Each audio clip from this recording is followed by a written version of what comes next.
What's going on, everybody? It's close to 1 a.m. here. It's already very early Wednesday morning.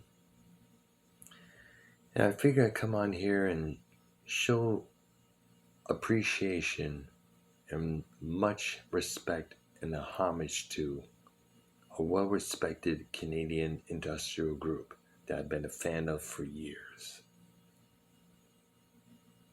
I spoke highly of them for many, many years since I first discovered them back in early 1988, thanks to my best friend back in Michigan.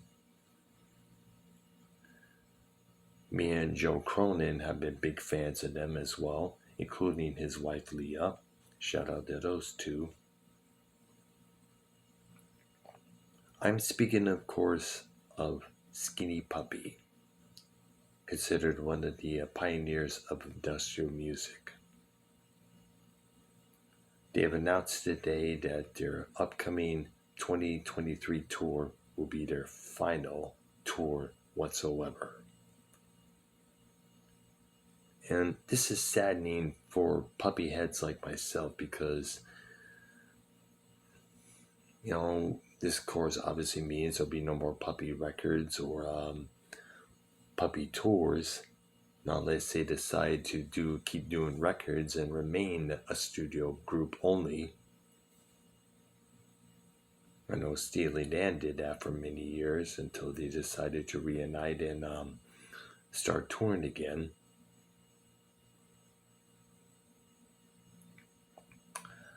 I first discovered Skinny Puppy back in early 1988, as I stated. My best friend, Dennis, brought over a tape of their album, Cleanse, Fold, and Manipulate. He played a couple of tracks from that album there, and immediately I was hooked. I was like, wow, this music is powerful, bombastic, chaotic. It's like Revolution Number 9, but with a different dance beat on each song. From that moment on, I was instantly hooked like a junkie gets hooked on crack. I would buy album after album after album afterwards, whether it's Remission, Bites, Mind of Perpetual Intercourse, Vivisex 6, Rabies, Too Dark Park, The Process. It was after that album came out, or actually before that album came out to be exact, that they decided to, they broke up abruptly because of arguments, issues with one another, and the record label that they just signed with. They got back together in 2003, released albums like Greater Wrong or Right, Mythmaker, Handover, and the last one was actually 10 years ago called Weapon.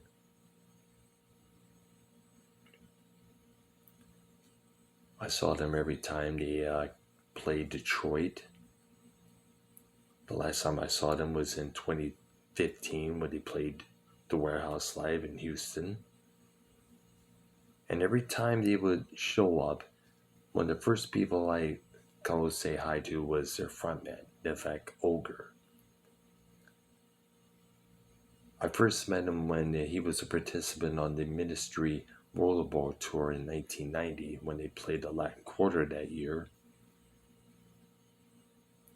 He recognized me later on that year when Puppy played the same venue in promotion of Too Dark Park, one of their most badass albums next to Cleanse, Fold, and Manipulate.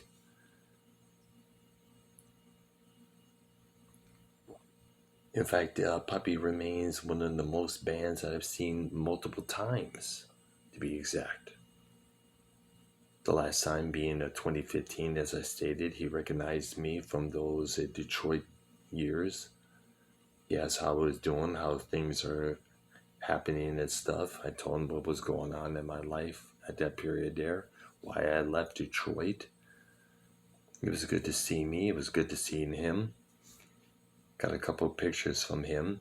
It was also during that show that I became friends with a lady from Sweden. Her name is Anki. We're still friends on Facebook, by the way, there.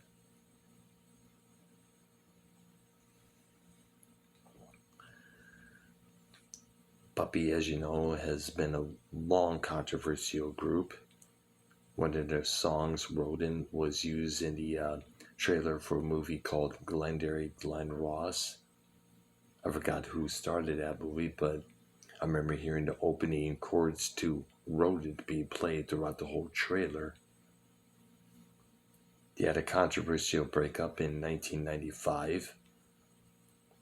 As I stated, it was involving each member of the band squabbling with each other, as well as squabbling with their record label. In fact, it was the most talked about breakup next to the downfall of the Beatles back in 1970 there.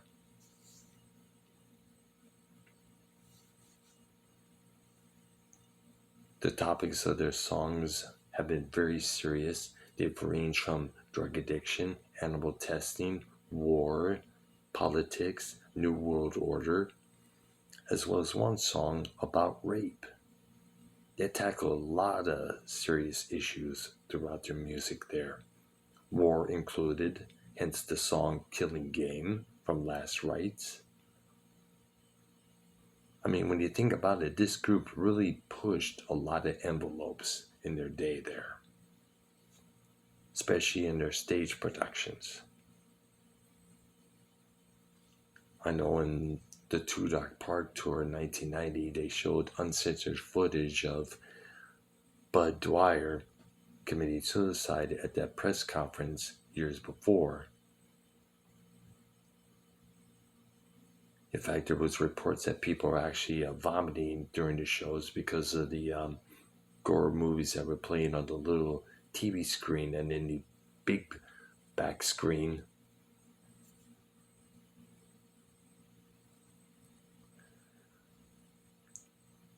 They got back together in 2003, as I stated, released albums like Great or Wrong or Right, Mythmaker, Handover, and the last one they put out was in 2013 called Weapon. In fact, it's been about almost close to 10 years since their last studio album. They should at least go out with one final one at least. Now, I gotta find out how much tickets cost and how far it is to get to the St. Petersburg location that they're playing. Since Fort Lauderdale is way out of my way there. You may also remember that me and Joe Cronin did a show about industrial music, including Skinny Puppy. I believe that was in back in I think it may have been early 2020 or 2019. I gotta check again there because it's been a while there. I know his wife Leah is also a big fan of their music as well. Also forgot to mention this. They did a remix of a song by Motley Crue called Hooligan's Holiday. Kind of interesting mix when you think about it there. And also, let's not forget, back in 2014, they sued the Pentagon for about, I guess it was $666,000, if I'm correct, because the Pentagon was using their music as torture of their detainees. And this did not go well with the members of Puppy. They stated that their music should not be used for torture or anything else. Hey, if you're going to use our music, please pay us. I don't know if they ever got paid from the Pentagon or not there.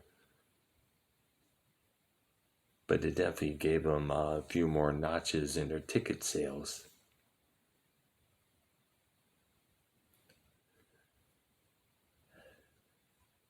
Now, we have the memories, we have the music. Every time Puppy's played at whichever club I go to, I'm definitely on the floor. No doubt about that.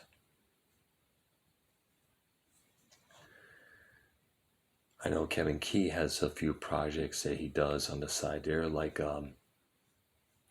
Download, The Tear Garden.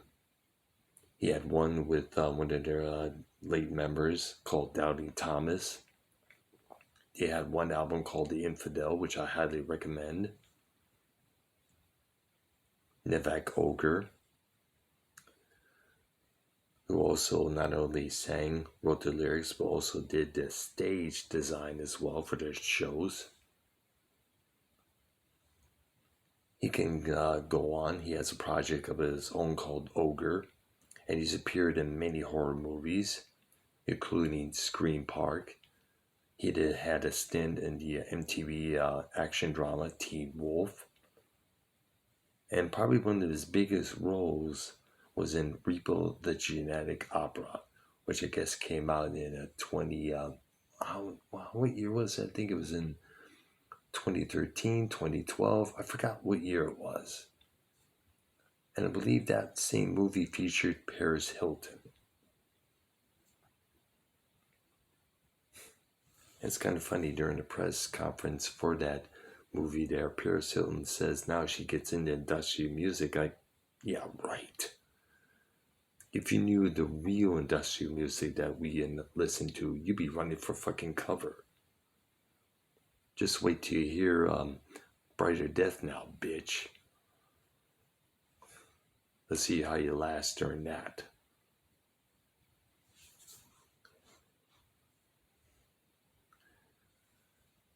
Like I said, I am planning on seeing them when they play St. Petersburg. Gotta find out how much tickets are. Hoping to see Ogre again, probably for the last time. Unless he comes into town with a new project. So, allow me to give you guys a salute and a massive thank you for all the music, the memories, the power, the intensity you have given us, your fans, and to the world beyond. Thank you, Skinny Puppy, for everything. And I mean everything. Let me know in the comments below your opinion about all this and all that I've said.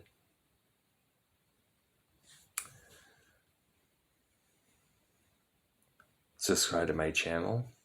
Hit that like button and notification bell. And in the words of Puppy themselves, brab on. Thank you.